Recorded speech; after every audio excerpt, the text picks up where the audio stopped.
Good evening, and welcome to Kent Recital Hall here on the campus of Fitchburg State University. My name is Rich Lapidus, and it's my privilege to serve as president of the institution. Tonight we have our two final candidates, Democratic candidate Stephen Hay and Republican candidate Dean Tran, both vying for the position of state representative for the 3rd Worcester District, which includes the city of Fitchburg and Lunenburg's Precinct B. Welcome both of you to Fitchburg State. Thank you. Thank you for joining us. This evening's debate is co-sponsored by the Sentinel and Enterprise newspaper and Fitchburg State University. We have a nice crowd here on hand tonight, and this program is also being shown more broadly on Fitchburg Access Television. I thank you all for watching, whether you're here or watching at home on television, for your interest in local government, and urge you to get out and vote for the special election next Tuesday, March 1st. Voters also will have the opportunity during that time to vote for the state's presidential primary, which is an extra special reason to go out to the polls. Our format this evening is as follows. We have a panel of questioners here. Each will pose questions. Candidates will have an opportunity to respond in a 1-minute response, followed by a 2-minute conversation or debate, and then we will move on. We have a timer here, and Thomas Satham Facette. Thomas, if you would just stand up and introduce yourself. Thank you, Thomas. Thomas is a sophomore here at FSU, majoring in political science. He has a clock, candidates, and that will tick off to give you a sense of your time. At the end of when the clock expires, he's got a red paddle. He will raise that. We ask you to conclude your final thoughts so that we can move on, and I appreciate your being respectful of the time. Let me now go over to and introduce you to the panelists.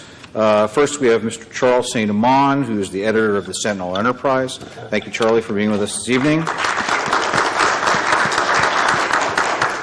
Dr. Paul Weiser is the interim vice president for academic affairs here at FSU. Thank you, Paul. And finally, Ms. LaWanda Whitaker-Ross, who is a senior majoring in human services here at Fitchburg State. Thank you, Wanda. At this point, let me turn it over to Charlie, who will introduce our candidates and begin the first round of questioning. Charlie? Thank you, President Lapidus. Here we are again. Yes, we are. And I'd like to thank you and everyone here at Fitchburg State for continuing what has been a long partnership of sponsoring political debates with the Sentinel and Enterprise. Thank you, candidates, and thank you, fellow panel members. I'd also like to thank FATV for carrying this debate live, not only for their viewers, but also for our audience on sentinelandenterprise.com.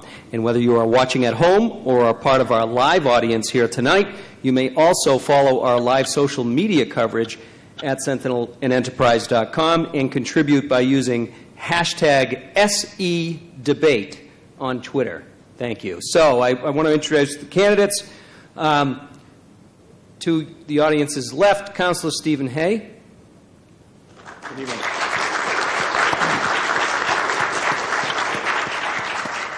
And Councilor Dean Tran. Good evening. Let's begin.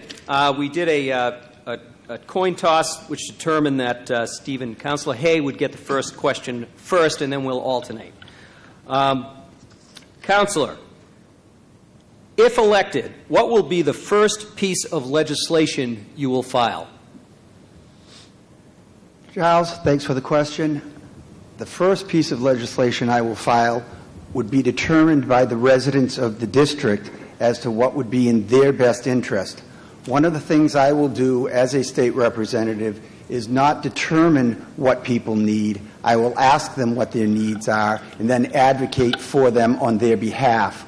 My guess is that it would have to do with economic development, education, public safety, transportation, the areas that I think are most important to the residents, but I would let them determine what they want me to advocate for on their behalf. Councilor Tran? Thank you, Charles. I know exactly what I'm going to do. And I know exactly what this city and this district needs. And that is, I'm a big supporter of small businesses. and one legislation that I would be pushing for is the Small Business Bill of Rights. There's several House dockets that fall under the Small Business Bill of Rights.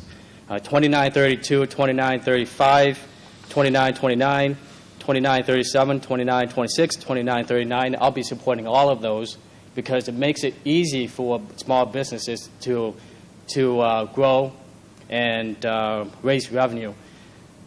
On top of that, the reason why I will be supporting that is because I'm endorsed by the NFIB, which is the National Federation of Independent Business, the nation's largest small business advocacy association. So I think it's really important for this district for me to go up there to support small businesses, to attract them to come to the district and create jobs.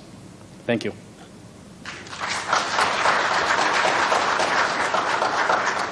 Any additional comments? With Yeah, I would regard to just that? like to comment that I thought the question had to do with bills that we would file, not bills that are already in the legislature. And there are many bills in the legislature, particularly things that were put in by Representative DiNatale, Senator Flanagan, and Representative Benson, that I would be glad to advocate for and push for, along with the small business things that Councilor Tran spoke about.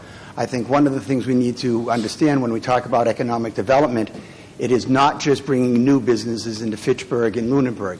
It is supporting the businesses that are in Fitchburg and Lunenburg and finding ways to help those small businesses grow and get more employees and create more jobs. Thank you.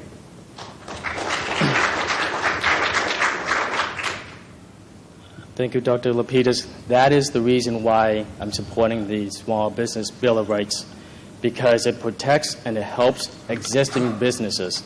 It gives existing businesses the leeway when there's tax increases, when there are new regulations imposed on them. So not only it will help existing businesses, it will also help new businesses to establish in this community. I understand that the question was asking whether I'm going to file new legislation when there are already several new legislations in place that need support. That would be my first thing that I would do, support this legislation, including passing the Munis bill, before I would create other new legislation that will be sitting on the House floor for years. Thank you.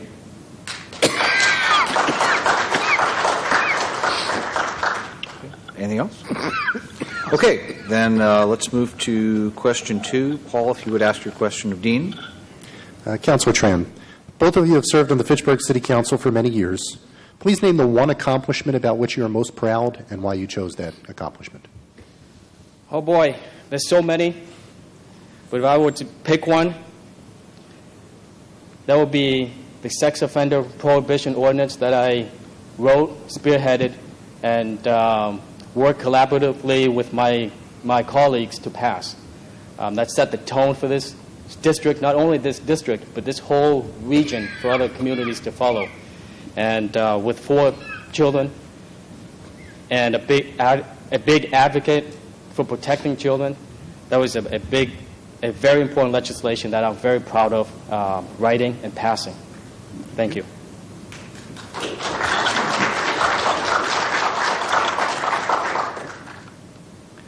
Thank you. 2 things that I'm extremely proud of as a city councilor are the new high school that we built, because education is the cornerstone of our community and something that every community needs to take seriously and put money into. And the fire station that we built, because public safety is the second on my list of important things that the government does. I'd also like to state, though, that I've been a strong advocate for the stabilization fund in Fitchburg and for putting money into the OPEB account, 2 things that the city needs to address. And if we're going to be fiscally responsible, as we've started to be in the city in the last few years, we need to continue on that path. And I will take that same fiscal responsibility to the State House. Thank you.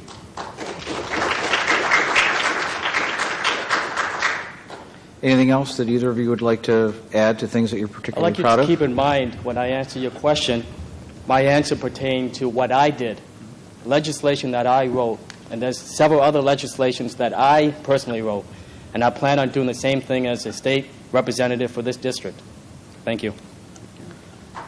Well, as a follow-up then, I was the one who wrote the resolution for the City Council asking the mayor to put money away on an annual basis for both the stabilization account and for OPEB. Thank you. Okay. Luanda, if you would ask your question to Councillor Hay, please. Councillor Hay, as a follow-up to the last question, please describe a goal that you were not able to accomplish on the council that you wish you could have.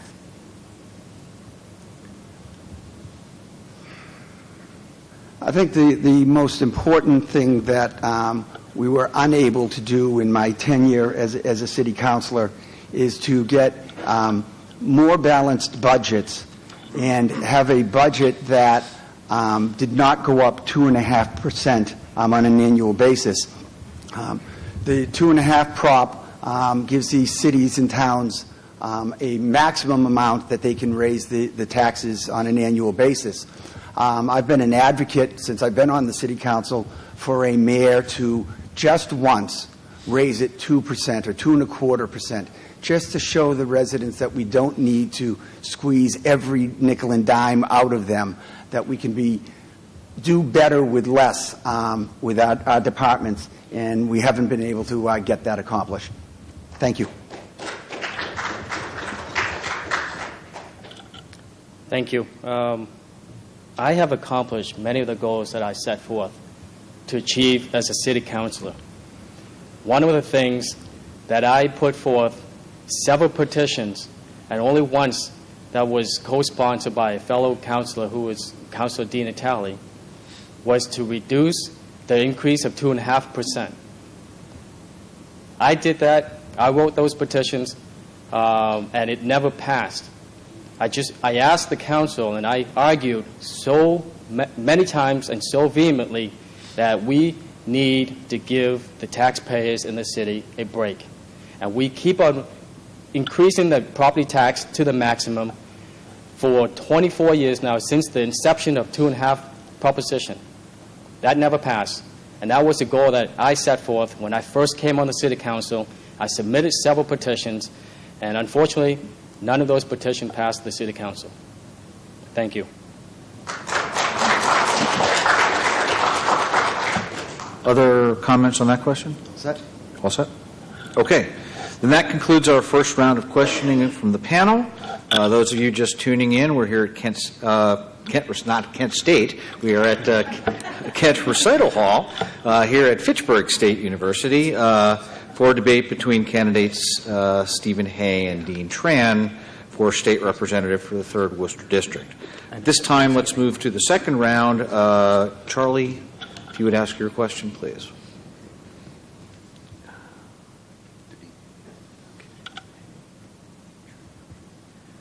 Councilor Tran, the victor of this election will again go before voters this fall in search of a full 2-year term. If elected, by what criteria should the voters evaluate your performance over the next 6 months?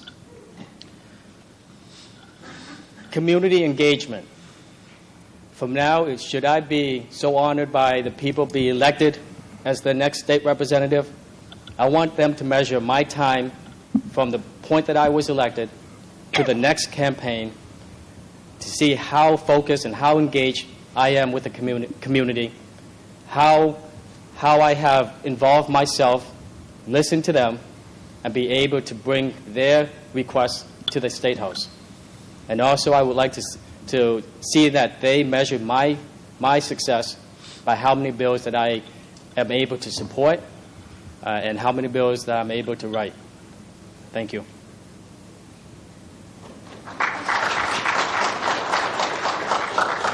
Thank you, Charlie.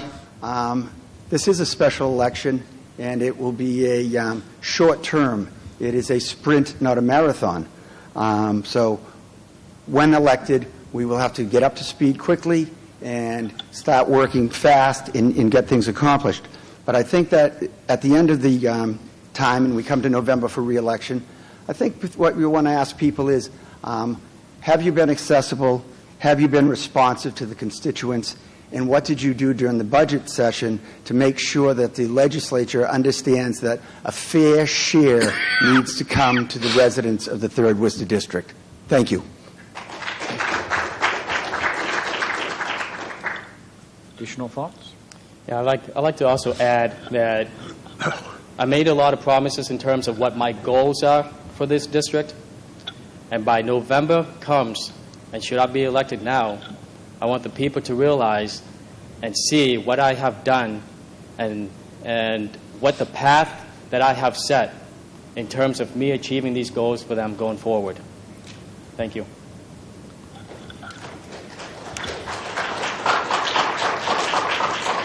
Paul? Between now and November, I would hope that people would see the relationships that ongoing relationships that I have with Senator Flanagan, Representative Benson, Mayor DiNatale, and how I work with the contingent of elected officials in the area to bring to the 3rd Worcester District monies and services from the state. Thank you.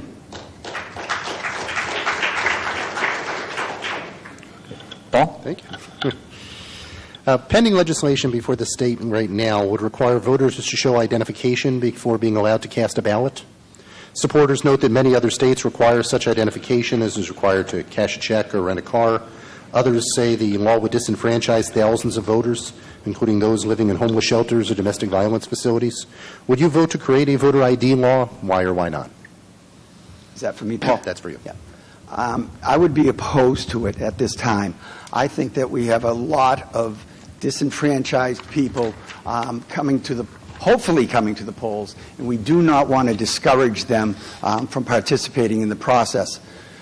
Are there steps that can be taken to ensure that people are residents of Massachusetts and that things are done correctly? Yes, they may need to change things. But I think a voter ID registration is something that hurts a sector of the electorate, and I would be opposed to that.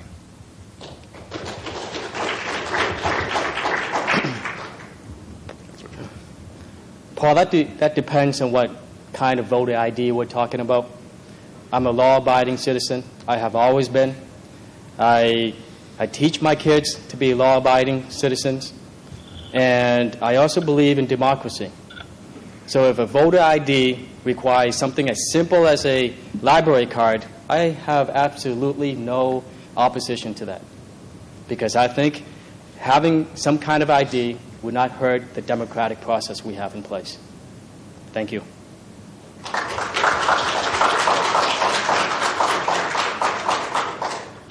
Other? Okay, thank you. Then, Lawanda, if you would ask your question to Councillor Tran.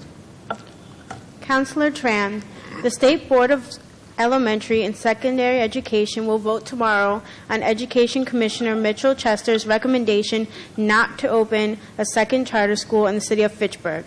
But he is recommending other new schools and expansions of existing charters. Do you support lifting the cap on new charter schools in Massachusetts? Why or why not?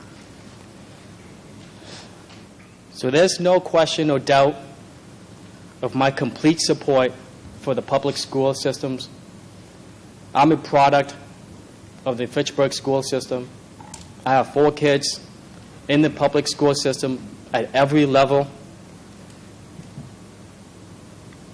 With that being said, and with how I was raised and my upbringing and how I taught my kids, I believe every child should have the right to attend and achieve the best education regardless of where they attend.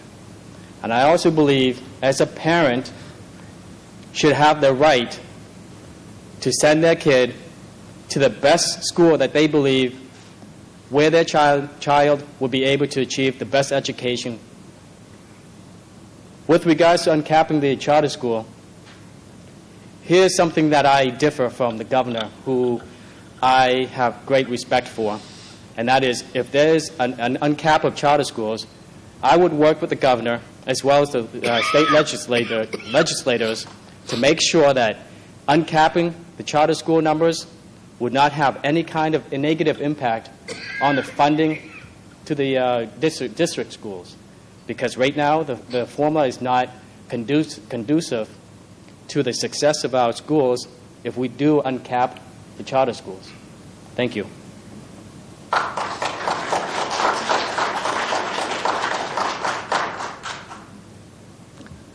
I am opposed to the charter schools and opposed to raising the cap. I think that charter schools take away money from the district school systems who are educating our children. I think that's our obligation and our responsibility. When it comes to charter schools, every city that abuts our district here accepts school choice. That gives parents choices for where their children go to school within the public school system, and that's where their choices should lie. To take away money from our public school system to create a charter school, I don't think is right. I'll be opposed to it. There are lots of issues. When they say they have big waiting lists for charter schools, those big waiting lists are in the inner city. They're not in Fitchburg and Leominster or in Gardner, in Lunenburg. Charter schools right now, there are 72 under the Commonwealth charter cap. Only 56 are active. 25% of the charter schools that have started, who have gotten permission to start, have either didn't open or have failed. 25%. I think our money is better spent by giving it to our school districts and letting them determine what's in the best interest of our children's education. Thank you.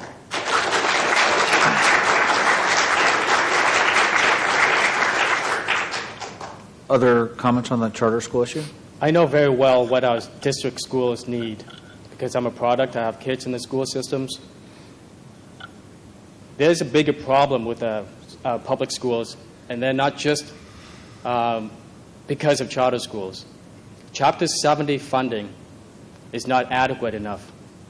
This year, the Chapter 70 funding for public schools only increased by 1.6%, when the revenue has increased by 4.3%. That is something that we should focus on. That is something that I will advocate for. And especially, we have to change the Chapter 70 language so that way it makes the funding to communities like ours more equitable, because the foundation budget is too high for a community like Fitchburg in order for us to fulfill it. And when we can't fulfill it, we have to relegate to property tax increase, academic programs being cut, or reduce the workforce. Thank you.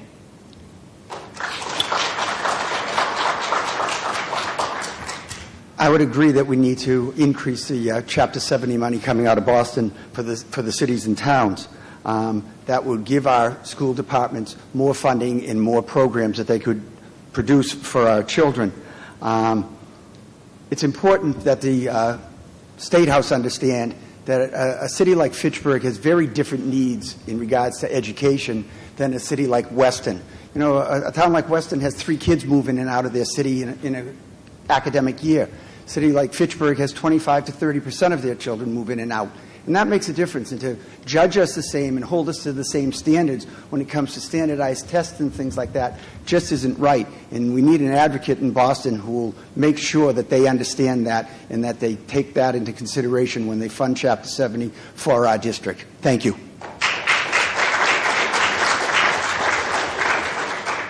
Thank you. Let us move on to question number 7.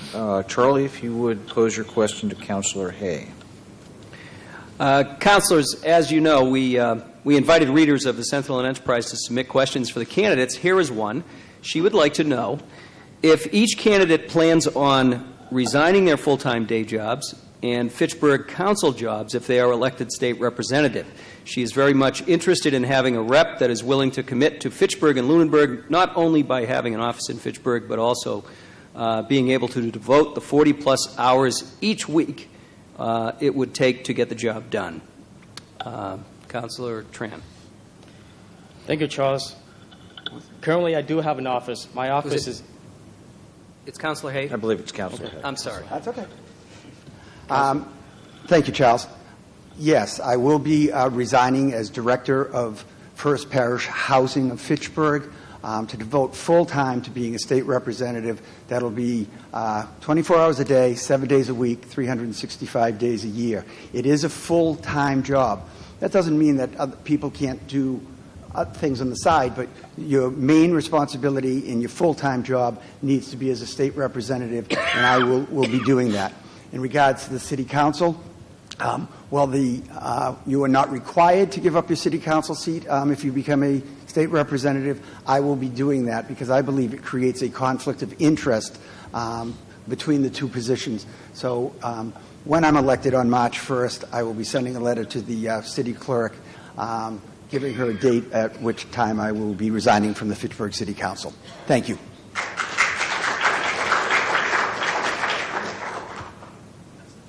Thank you, Charles. One thing I can tell you is that I won't be a state representative 24 hours a day, 7 days a week, 365 days a year, because I have a family. I have 4 kids that I like to spend time with them. In the winter, my wife is going to kill me if I don't plow the street, the roads, my driveway, and she'll kill me if I don't mow the lawn. The city has a lot of problems. We have an unemployment rate at 6.2%.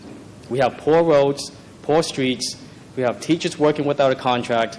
We have a reduced fire and police departments, high property taxes, no economic growth, no jobs. I have a plan for a thriving economy, creating jobs, better roads, better schools, low taxes, and this plan requires full-time commitment for me. I'm currently a full-time husband, full-time parent, and I plan on being a full-time state representative. And I plan on having an office in Fitchburg. I currently have an office at 348 Lunenburg Street. So that's my campaign headquarters, and all of you are invited to visit it. Thank you. You have a full-time job. Are you going to keep that full-time job, or are you resigning that job? I currently have a full-time job, and I'm a senior manager for a software development company. I don't plan on being a full-time senior manager for the company, but that job is very flexible. I manage people on 3 continents, and that requires me just having a laptop in front of me. So I'll be a full-time state representative here in Fitchburg as well in Boston representing this district. And as long as I have my laptop, I can manage people and projects anywhere. Thank you.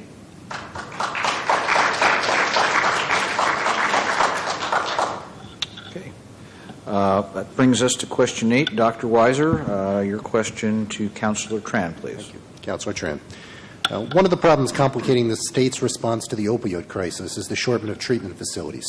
Would you support such a treatment center opening in the 3rd Worcester District if that was an option? Why or why not?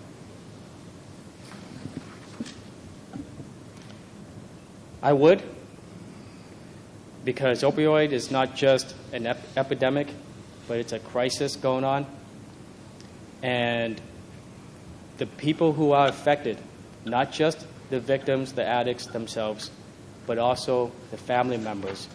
And we should have these centers in place to help them, not just providing them the medicines they need, including Narcan, but also the counseling for the family members as well. So I am in favor of that, Paul. Thank you.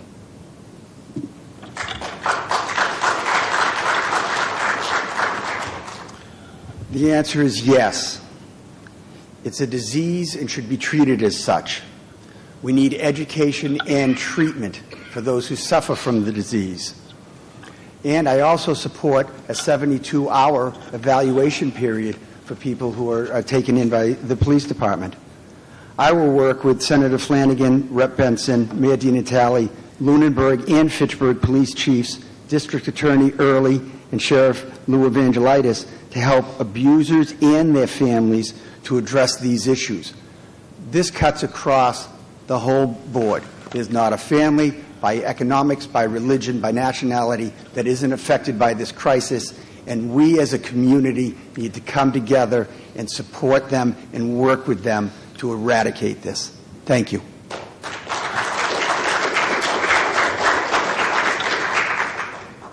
Other comments? Thank you, please. Dr. Lapidus. I can tell you that I will be working with the governor as well as to make sure that this center would have three-pronged approach to making sure that they address the opioid problem. First one is providing care. That is, make sure that we provide care to the victims as well as the family. Second is that we need enforcement in place. We have to hold physicians and pharmaceutical agencies accountable. That's why I support the interagency on illegal prescribing. Third, we need prevention in place. We need to put measures in place to prevent the crisis from getting worse. And education on addiction, especially education, begins at a younger age, as well as making sure that we educate people that certain events in their lives may make them become addicted to prescriptions. Thank you.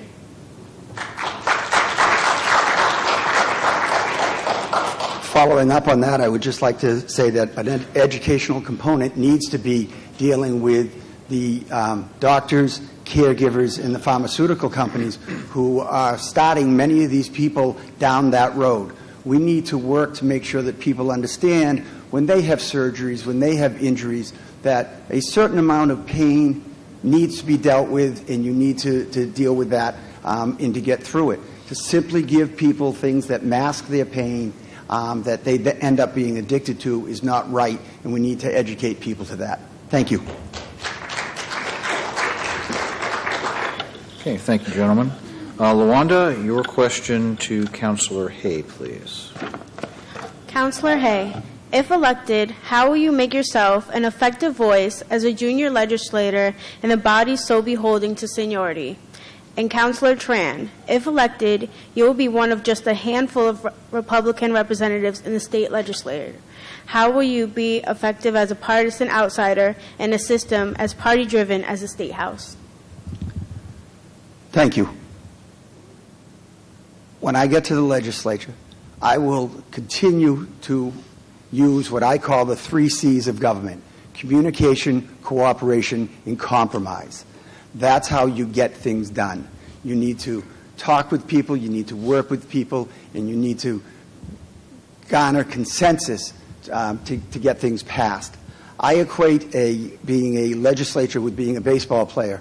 Baseball player hits 300, he's an all-star, hits 350, he's in the Hall of Fame. Well, if you're a legislator and you have 10 good ideas and you bring 3 of them to fruition, you're successful. And out of those 3, 2 will be 50% of what you originally started with. So that's what you need to do. You need to work with people, and you need to get them to come together for consensus. And that's on both sides of the aisle. President Kennedy said, there are no Republican ideas, there are no Democratic ideas, there are good ideas. And that's what we need to help the 3rd District. Thank you. Thank you, Lawanda. I have been a minority all my life, not just in the public sector, but also in the private sector.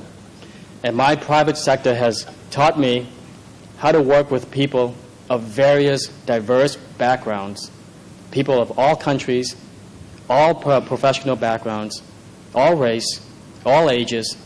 And that experience that I have gained from the private and public sectors will ultimately make me an asset to this community, because I'm able to go to Boston on Beacon Hill and be able to work with everybody across the aisles.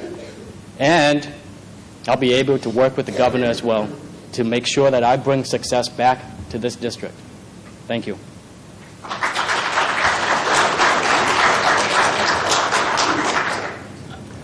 I think there are 2 things that I'd like to follow up on. One is that in my career as a director of the Concord Housing Authority and as director of First Parish Housing, I have had to work with a diverse group of people and with many different issues, so that I have the ability to do that. I also think that by being on the City Council for 18 years and being elected 8 times to be the president of the City Council, it's shown that I have leadership skills and that I can bring people together to work together for a consensus that is in the best interest of the residents. Thank you.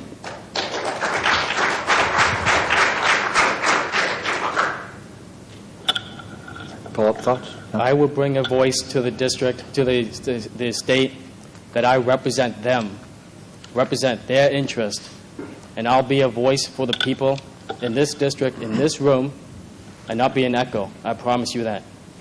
Thank you. Thank you, candidates. That brings us to round 4 of tonight's debate here at Fitchburg State University between candidate Stephen Hay and Dean Tran, looking to become the next state representative for the city of Fitchburg and Lunenburg's Precinct B. I'd like to once again thank the Sentinel Enterprise for co-sponsoring this event, and for Fitchburg Access Television for sharing the program more broadly with viewers at home and online. With that, let's move on to our final round, and I ask Charlie Cinnamon to pose his question to Councillor Tran. Councilors, with his recent victory in South Carolina, Donald Trump is the front-runner to capture the GOP presidential nomination. In fact, a poll came out from Emerson College that says he has a 50-point lead in Massachusetts over his rivals, his Republican rivals. What do you think is the chief reason for his success? And is the Trump phenomenon impacting how you run your campaign? Councilor Tran. Charles, to be honest with you, I don't know how to answer that question. Because I've been so focused in the last 2.5 months on my campaign. I've been so focused on working with my supporters and making sure that I convey my messages to the voters in this district. So right now, I am only focused on my race, my candidacy, and making sure that the voters in this district understand that what I can bring to them is success. As far as Donald Trump, I wish him all the best of luck, but I have no idea how he's running his campaign. Thank you.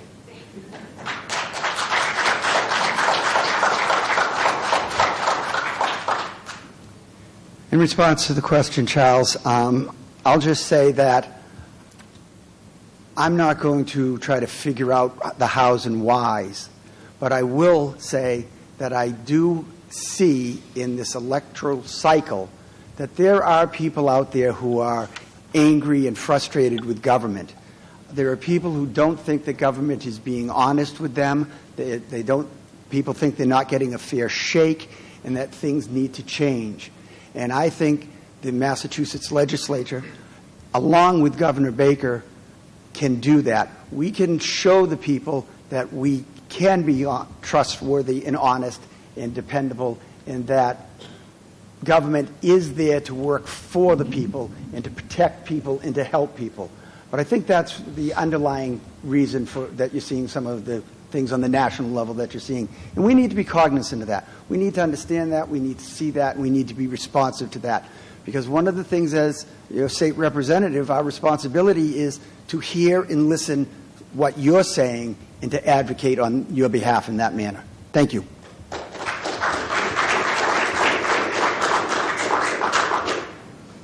Councilor Hayes is absolutely right. For my door knocking in the past 2 weeks, and I'm exhausted, what I hear is that they are tired of government. And government is made up of politicians, the same old politicians. They want change. They want somebody with a business background. And I believe this is maybe the reason why people are gravitating to Donald Trump. And I think that's the reason why people are gravitating to me. But I hope that they're not comparing my campaign and me to Donald Trump. Thank you.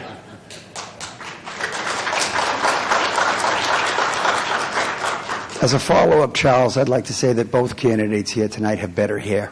Yes. Thank you.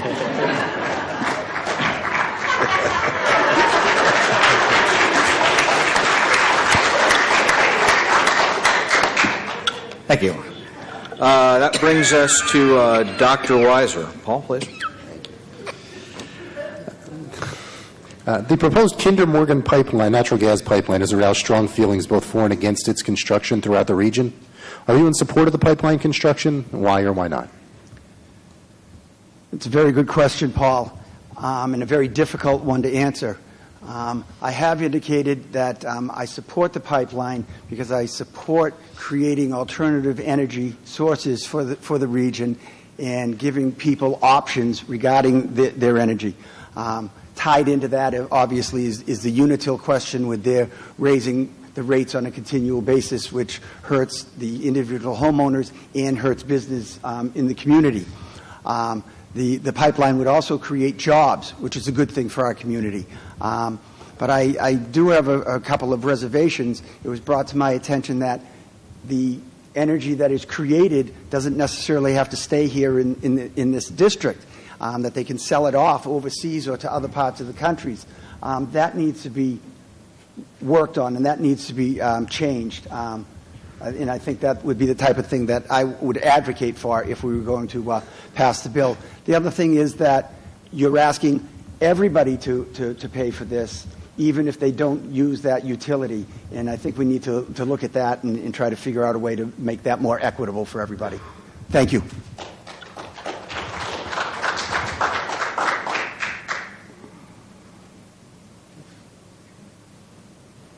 Thank you. I have expressed that I oppose the Kinder Morgan, Tennessee gas pipeline project. 71 miles of 420 miles of this pipeline is in New England, and that doesn't include lateral and looping segments. There's going to be 2 meters, one in Fitchburg and one in Lunenburg. Kinder Morgan right now is losing money in the millions, and the project that's going to happen, the costs associated with it will be passed down to the ratepayers. You're not going to see any decrease in rates because Unitil owns the infrastructure as well as they own the distribution rights. The only way that we're going to see any kind of rate decrease in this city or in this district, including Lunenburg, is that we have to work towards passing a munis bill. And that bill has been passed since 1926, and there's only 41 communities in the Commonwealth that has this capability. So that is the approach that we should take in order to decrease the rates that we're seeing with the high utility. And to answer your question directly, I do not support it. Thank you.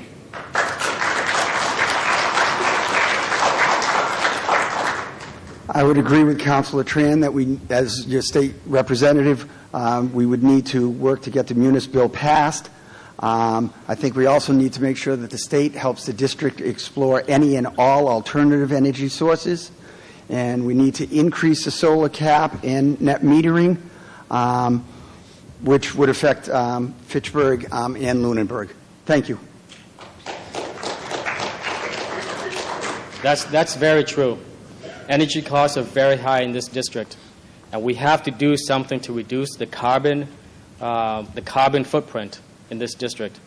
And I will work with the governor to make sure that he and the state invest in solar, wind, and also hydroelectric, because we own many lakes in this community surrounding us, and we should take advantage of that.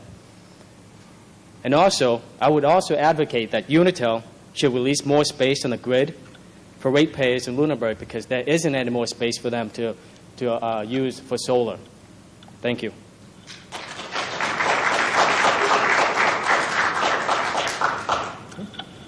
That brings us to the 12th and final question for this evening. Luanda, if you would ask your question, please, to Councillor Hay.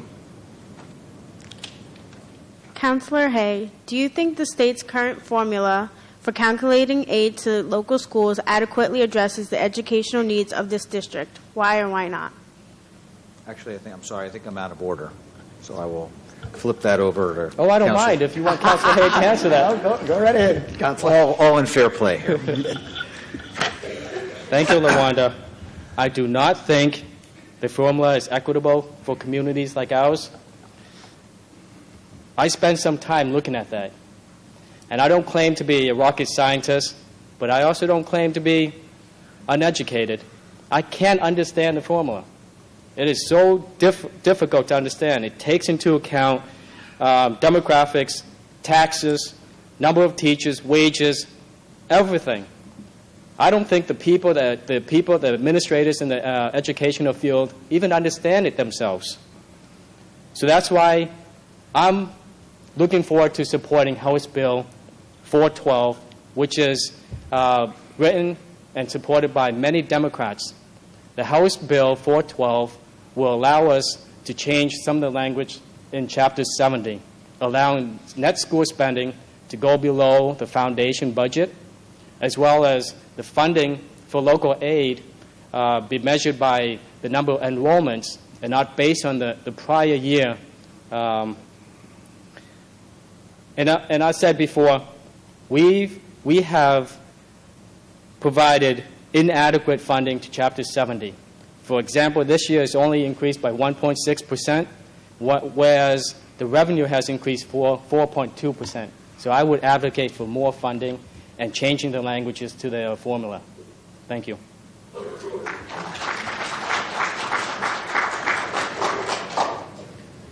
As I stated before, I don't think that the formula that they use works, particularly to our advantage, a city like Fitchburg in Lunenburg. The formula is more convoluted than the tax code, if that is possible. I think that Bill 412 that the councilor talked about is something that we need to pass, because I think it helps cities and towns like ours, because it uses real numbers for some of their calculations. As convoluted as those calculations are, it's even worse when they're using last year's numbers, or they're using numbers that are for students who are here at the beginning and they don't count the turnover and the change that we have in our system. And the overall amount needs to be increased. If we are going to be a state that says we value education and that we think education helps us in the long run to get better residents in our community who need less, we need to invest more in that education. And if that means increasing Chapter 70 money to the cities and towns, I will support that. I will be a loud voice for that. Thank you.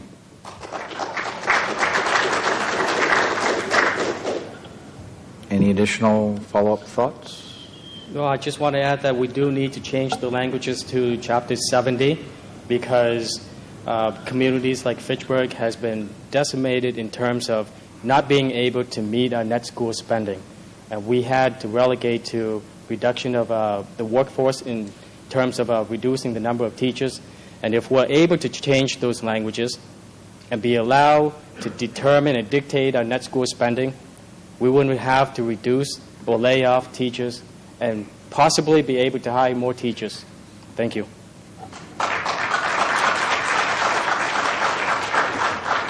One other thing that needs to change in the Chapter 70 calculations is the transportation.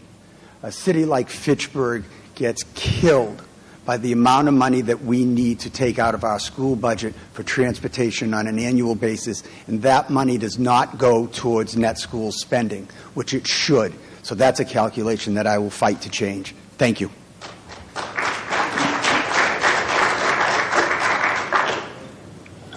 Okay, well, that concludes our questioning from the panelists. Let me thank them for tonight. Thank you all.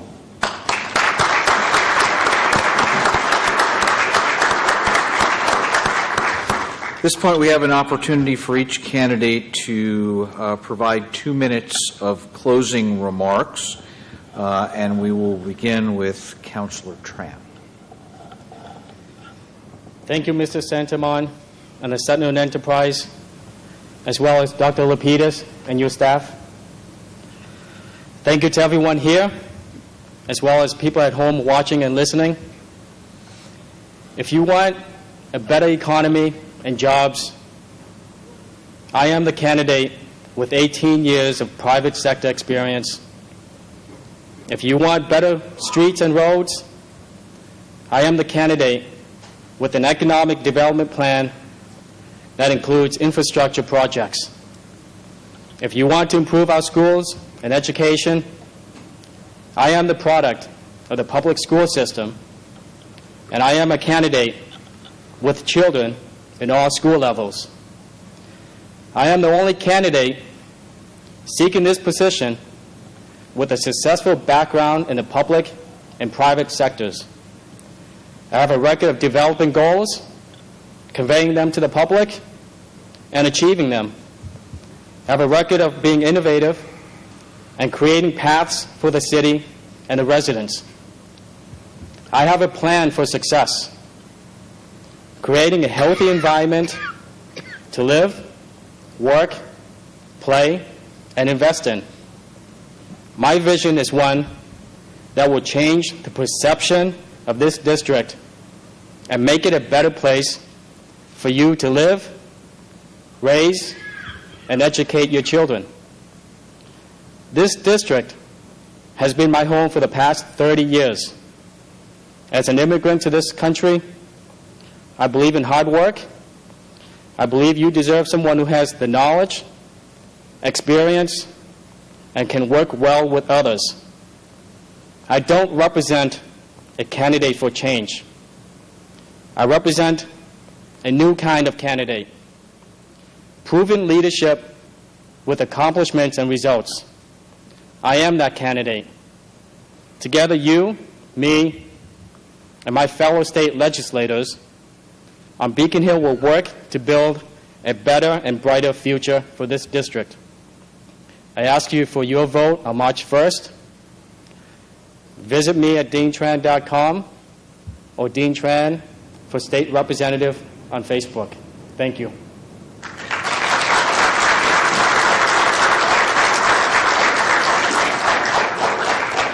Councillor Hay. I would like to thank the Fitchburg Sentinel and Enterprise and Fitchburg State University for sponsoring tonight's debate, and I'd like to thank FATV for broadcasting the event. If you want a state representative who will be an advocate for education, public safety, and economic development, then I respectfully ask you to vote for me, Stephen Hay, on Tuesday, March 1st. If you want a state representative who has a good working relationship with Senator Flanagan, Representative Benson, and Mayor DiNatale, then I respectfully ask you to vote for me, Stephen Hay, on Tuesday, March 1st. If you want a state representative who has a proven record of his dedication to the district by years of community and public service, then I ask you respectfully to vote for me, Stephen Hay, on Tuesday, March 1st. If you want a state representative who has a proven record of leadership, then I ask you to vote for me, Stephen Hay, on Tuesday, March 1st. If you'd like a state representative who will practice what I call the 3 C's of government, communication, cooperation, and compromise with his fellow legislators to benefit the residents of our district, then I respectfully ask you to vote for me, Stephen Hay, on Tuesday, March 1st.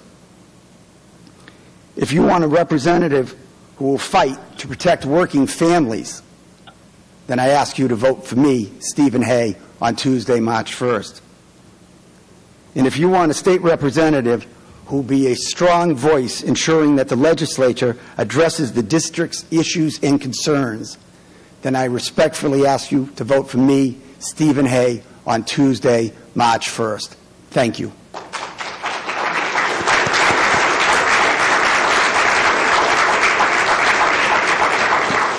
I want to thank both of you, councillors, for joining us here this evening. We appreciate you taking the time out and sharing your thoughts. I'd like to thank the rest of you for joining us here and those watching on TV. Hope you've learned something this evening and you will make your voice heard on March 1st at the polls. Let me once again thank the Sentinel and Enterprise for sponsoring this event.